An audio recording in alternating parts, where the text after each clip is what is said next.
Throughout history, there are lots of little strings connecting the most unexpected events and people. This is one of those strings. Not the most unexpected, to be honest, as 3 of the people we are focusing on are literally blood related, but their connections to us at the Cromwell Museum is a little more unexpected. Today, we are going to be discussing the Sandwiches, the 1st Earl, Edward Montagu, and the 4th Earl, John Montagu, great-great-grandfather and great-great-grandson. What do they have to do with us, you may wonder? Well, in the 17th century, our building here in Huntingdon was a schoolhouse, and 2 very prominent English historical figures completed their childhood education here. Unsurprisingly, of the Cromwell Museum, one of these was Oliver Cromwell. The other just so happened to be famous diarist Samuel Pepys, most known for his diaries which included records of the Great Fire of London in 1666, as well as burying his wine and cheeses. Both men were connected not just by their childhood education, but by the 2 Montagues we are going to discuss today. One Montagu, who also went to school in our building, fought as a parliamentarian during the Civil Wars, was friends with the Lord Protector, but switched allegiance during the Restoration, leading to prominence and popularity as a true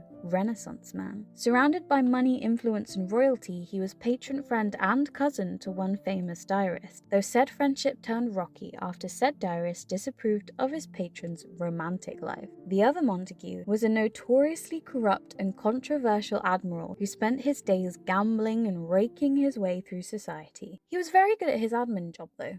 Oh, and he also invented the sandwich. Let's look first at Edward Montagu, the 1st Earl, the man who earned the name Sandwich.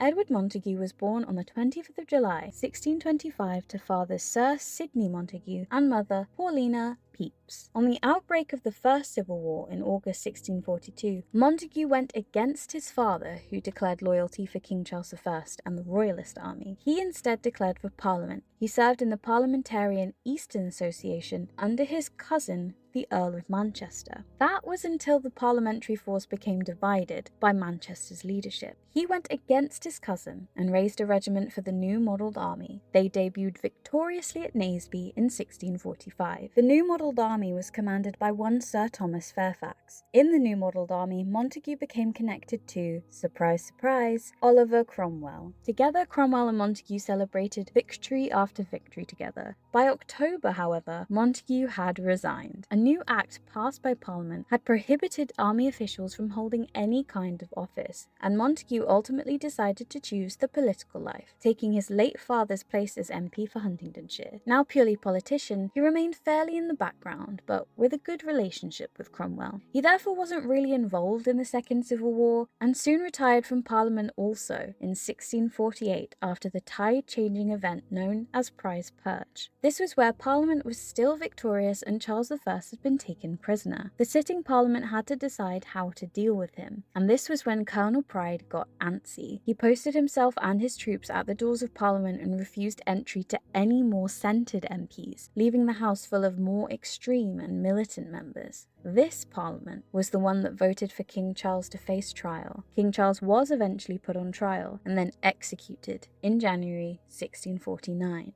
Montagu was at a safe distance away from all of it. Though now planning on a quiet life at home, Edward Montagu was dragged back to politics by, guess who? Oliver Cromwell in 1653. Cromwell had nominated him into the so-called bare bones Parliament, who were still figuring out how to run the country after the execution of the king. They didn't really have a plan for afterwards. He was MP for Huntingdonshire once again. When Cromwell was made Lord Protector, the first non-royal British head of state, he was put onto the Council of State, aka Cromwell's group of close advisors. He was also made General at Sea, though this was a shared title with him and a guy called Robert Blake. While on the council, Montagu was among those who tried to convince Cromwell to take the less confusing title of king and restore a system of monarchy, albeit a much more controlled version. Cromwell did refuse, and Montagu was revealed to still be in favour of monarchy itself. This was not so rare or dangerous as you may think. Many still felt this way, but Cromwell's main support system was from the army, many of whom were extreme anti-monarchists who would never agree to a restoration of any kind. They became became suspicious of Montagu. When Cromwell died in 1658, his son Richard took over, and Montagu at the time was overseas attempting to broker a peace between Denmark and Sweden. Richard's rule was short and disastrous, lasting only 8 months before a military coup forced him to abdicate. Montagu during this time was forced back to England and put on trial by his suspicious peers. Rumours abounded that he was using his time overseas to contact the exiled Prince Charles and try to facilitate his return to power in England, despite there being really no evidence at all he was doing anything close to that. The trial ended with his removal from naval command.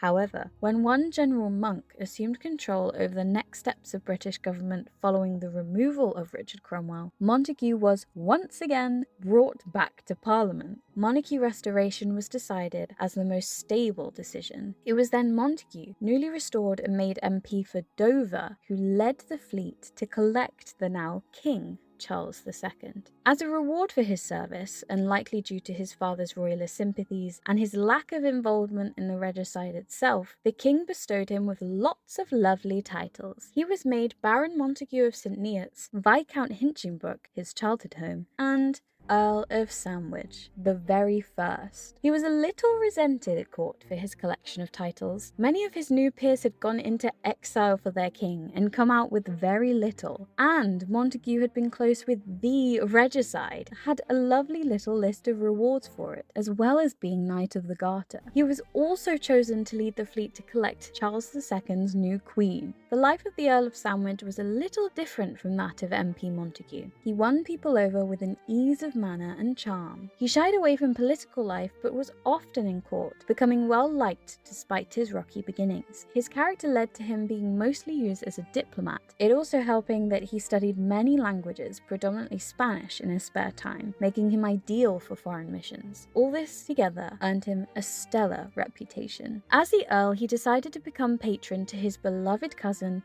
not the Earl of Manchester, but cousin Samuel Pepys. The two were very close friends. Montagu featured in Pepys' diary very frequently, either referred to as "my lord," assuming no other name was necessary to remember who he meant, or simply and affectionately Montagu. He was once again removed from his position in the Navy after scandal. During the Second Anglo-Dutch War, Montagu was caught looking the other way as his men sold off valuable cargo from defeated Dutch ships. You needed the king's permission to do so, which Montagu did not even ask for. Luckily, Montagu was still very much in favour, so he still kept his other titles as well as his diplomatic ventures. This was not Montagu's only scandal. His other is tied to his relationship with Pepys. In 1663, Montagu had been spending less and less time at court. He told everyone he was staying away due to poor health and family issues, which was obviously met with sympathy and understanding. But the rumour mill had spun it a little differently. Reports eventually reached Samuel Pepys with shock.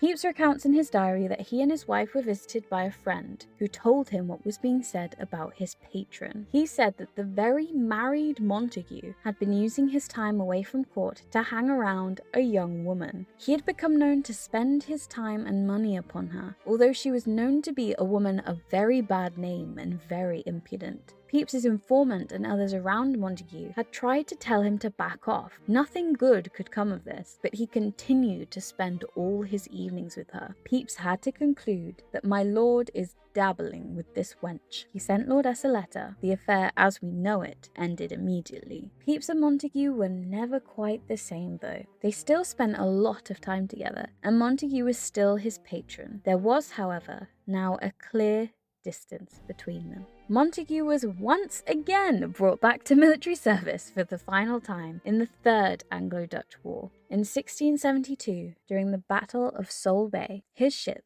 the Royal James, caught fire. His body was found at sea days later. He was buried at Westminster.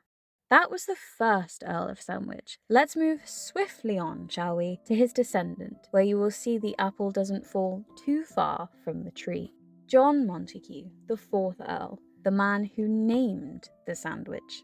John Montagu was born in 1718 to Edward Montagu, Viscount Hinchinbrook. His father died when John was only 4. His mother, Elizabeth, soon remarried, but didn't really stay in contact with her son John. When he was 10, he exceeded his grandfather's titles and became the 4th Earl of Sandwich. When he was an adult, he followed in his ancestors' footsteps. He was postmaster, held a seat in the House of Lords, and became First Lord of the Admiralty during the American Revolution. Though rumour and controversy swirled around our first Earl, the 4th Earl was a scandal, but in a very appealing and fashionable way. He caught the attention of his peers, providing entertainment if nothing else. His administrative skills were praised, so he at least did pay his way. But John Montagu was a known rake and gambler. He was known and attacked for his corruption, taking bribes to appoint political positions. He was mayor of Huntingdon twice, once in 1765 and again in 1767. He was, like his great-great-grandfather, a controversial admiral. He went a step further than simply letting his men take cargo, though. He instead was also a dodgy tactician. While they were meant to be traveling overseas to aid the fight against the ongoing American Revolution, he held back parts of his fleet in Europe, fearing French attacks. In his personal life, Sandwich was also no stranger to romance and affairs.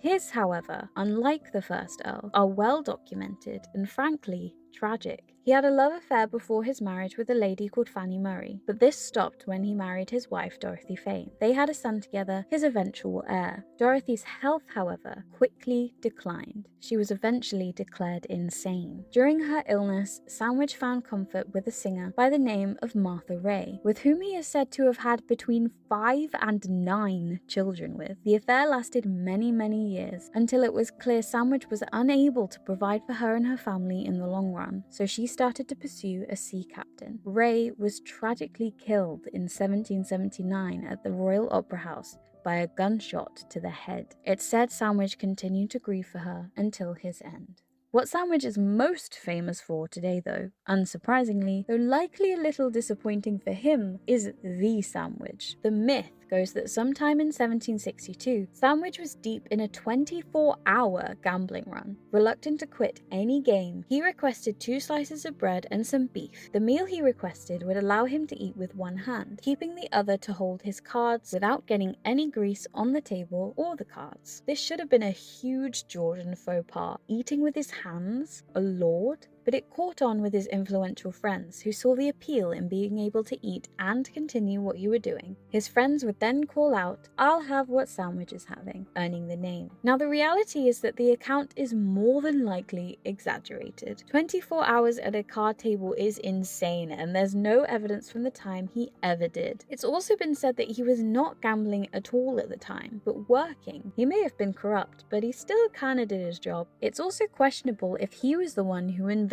the sandwich. If we're being picky, it was most likely invented by the chef, of whom Sandwich just asked to create something he could eat with one hand. To be super picky, his sandwich was actually toasted. So he kind of invented the toasty instead of the sandwich as we think of it. He is directly credited with the sandwich though, contemporarily. In the same year, Edward Gibbons, MP, wrote in his diary that gatherings of fashionable powerful men were now not complete without a bit of cold meat or a sandwich. In 1772, 10 years later, the trend was ongoing. French travel writer Pierre-Jean Grosley wrote in his A Tour of London about this dish highly in vogue, called by the name of the minister who invented it. John Montagu retired back to Hinchingbrook House in Huntingdonshire in 1782. He passed 10 years later, leaving his titles to his son John, who became the 5th Earl. So, in a long-winded kind of way, all is connected. Cromwell and Pepys were taught in our schoolhouse. Both knew and influenced the career and life of Huntingdonshire politician Edward Montagu, who then became the 1st Earl of Sandwich. His great-great-grandson, also a Huntingdonshire politician, is remembered for creating the sandwich, the name earned by Edward Montagu. Without this web, he still may have invented what we call a sandwich, but we may have been calling it something else entirely. Or it would never have taken off, not being created by a fashionable earl, but by a weird, corrupt local politician.